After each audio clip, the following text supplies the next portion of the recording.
Kidney রোগ নির্ণয়ের পর আমরা কি করতে পারি বা আমাদের করণীয় কী, তা নিয়েই আজকে আমি আপনাদের সাথে আলোচনা করতে চাচ্ছি। কিডনি রোগ নির্ণয়ের পর তাৎক্ষণিক এবং দীর্ঘমেয়াদী যত্ন ও চিকিৎসা খুবই গুরুত্বপূর্ণ।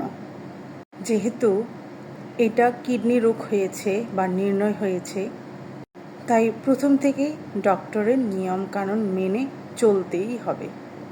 কিডনির সমস্যা থাকলে আমরা নেফ্রোলজিস্ট ডক্টর দেখাতে পারি। নেফ্রোলজিস্টের পরামর্শ অনুযায়ী কিডনি রোগীদের চলতে হয়। তাই ডক্টর যে অর্ডার দিবে সেই অর্ডার অনুযায়ী রক্ত পরীক্ষা, প্রস্রাব পরীক্ষা, আলট্রাসোনোগ্রাফ বা অন্যান্য যে কোনো পরীক্ষা যদি দিয়ে থাকে ডক্টর, তার অর্ডার অনুযায়ী আমাদের এই পরীক্ষাগুলো করতে হবে। বা ব্যথানাশক ঔষধ বেশি পরিমাণের খেলে সাধারণত হয়ে থাকে। এখন আমি বলছি ক্রনিক ডিজিজ বা সিকেডি বলতে কি বুঝি। ক্রনিক ডিজিজ বলতে দীর্ঘমেয়াদী সমস্যা বা 3 মাস বা তার চেয়েও বেশি সমস্যা ধরে হয়ে থাকে, তাকেই আমরা সাধারণত সিকেডি বলে থাকি। কিডনির কার্যক্ষমতা ধীরে ধীরে কমে যায়। এটি প্রোগ্রেসিভ রোগ বা সঠিক চিকিৎসা না করলে কিডনি সম্পূর্ণ অকেজো হয়ে যায়। এখন কিডনি ডায়ালিসিস বা প্রতিস্থাপনের প্রয়োজন অবশ্যই করতে হয়। সিকেডি রোগীর লক্ষণ আমি আপনাদেরকে বলছি। প্রথম পর্যায়ে কিন্তু সিকেডি রোগীর লক্ষণ একদমই বোঝা যায় না বা খুব কম দেখা যায়। এটা রক্ত পরীক্ষা বা প্রস্রাব পরীক্ষার মাধ্যমে ধরা পড়ে।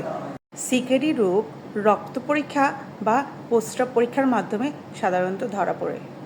শরীর খুব ক্লান্ত লাগে, প্রস্রাবের রং বা পরিমাণ পরিবর্তন হয়, বিশেষ করে পা, গোড়ালি, চোখের চারপাশে ফোলা ভাব থাকে, বমি বমি ভাব হয়, চেহারা ফ্যাকাশে বা দুর্বলতা অনুভব করে, রক্তশূন্যতা দেখা দেয়।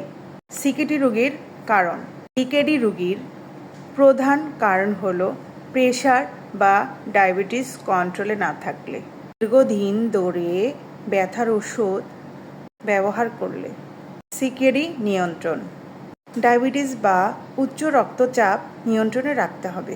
লবণ, প্রোটিন, পটাশিয়াম এগুলো সব কিছুই নিয়ন্ত্রণে রাখতে হবে। যখন সিকেডি শেষ পর্যায়ে চলে আসে তখন তাকে ডায়ালিসিস করতে হয় এবং কিডনি ট্রান্সপ্ল্যান্ট করতে হয়। তাই বলছি, কিডনির রোগ যেন না হয়, আমরা সঠিক নিয়মকানুন চলে এবং এই সমস্ত নিয়ম পালন করে আমরা যেন নিজে সুস্থ থাকতে পারি, তাই আমি আজকে এই ভিডিওটি আপনাদের জন্য বানিয়েছি।